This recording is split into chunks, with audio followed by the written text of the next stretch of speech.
咁而家我哋先講第一類，亦即係建築工程所常用嘅棚架啦。先講排山橋畫，亦即係圍住樓宇外牆所搭建嘅棚架啦。基本上可以將佢分為石屎朗棚同埋批盪棚。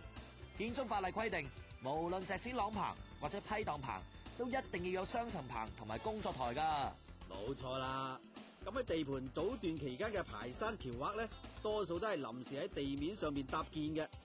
咁等座樓起到2至3層高咧，就會進行轉棚，改用9比架嚟承托，咁就可以將棚架嘅力度轉托喺石屎外牆度啦，同埋唔會妨礙到地下其他嘅工程啊嘛。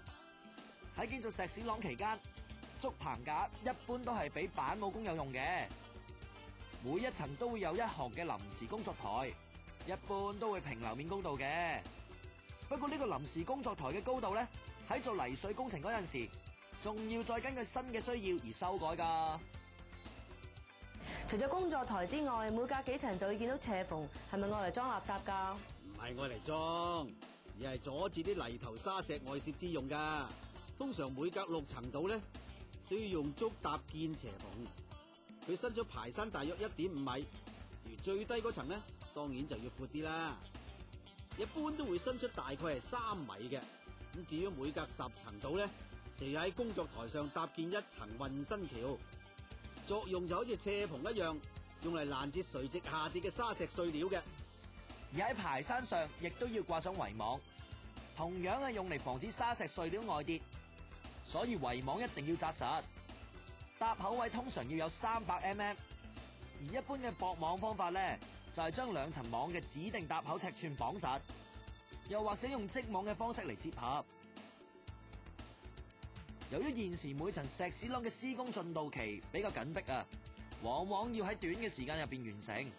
所以要搭好一個優質嘅棚架，咁承建商就要落足功夫，做好搭棚工程同埋其他行業之間嘅配合，特別係同釘板以及紮鐵工程配合噶。咁當樓宇起到天面啦，一般天面屋仔都會離開樓邊，同開市架就有一段距離嘅，所以就要搭車仔橋棚嚟作為槽口到落石屎位置嘅運輸橋梁。但係如果天秤仲未拆嘅咧，咁就唔使搭車仔橋棚噶啦。而 lift 膽棚咧就係搭建喺 lift 籠入邊嘅，主要係用嚟安裝 lift 軌、lift 門、電纜，又或者附設喺牆身嘅機件。所用嘅圖則咧，一般都由 lift 公司提供俾搭棚工友搭建，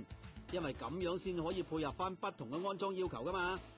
另外要特別注意嘅咧，就喺樓宇石屎朗蓋頂之前，就要將大部分搭 lift 膽棚嘅竹咧預先存放喺 lift 膽入邊，以備日後應用嘅。搭 lift 膽棚啊，就一定要靠撐籠頂住石屎牆身嚟食力噶，而軒呢就要搭得夠平，因為仲要愛嚟鋪板噶嘛。由於一般層樓都比較高，通常都會採用9比架同埋半腰加承托嘅方法。至於喺拆棚嗰陣時呢，當然就要先將過長嘅竹枝界短，咁先至可以運出呢門噶。注意喎，因為防火要求呢，竹棚架係唔可以用喺已經入伙嘅樓宇嚟做維修用嘅。至於天花棚架咧，一般都係為咗喺高樓底位置工作而搭建嘅，例如用嚟做天花批盪或者安裝假天花等等噶。哇，咁闊嘅工作台，我嚟打關斗都得啦。啊，冇嘥咗佢，可以我嚟擺放物料同埋工具，咁都好啊。梗係唔得啦，天花棚係俾輕型工作用嘅啫嘛。如果擺放過重嘅話，佢對工友造成危險嘅。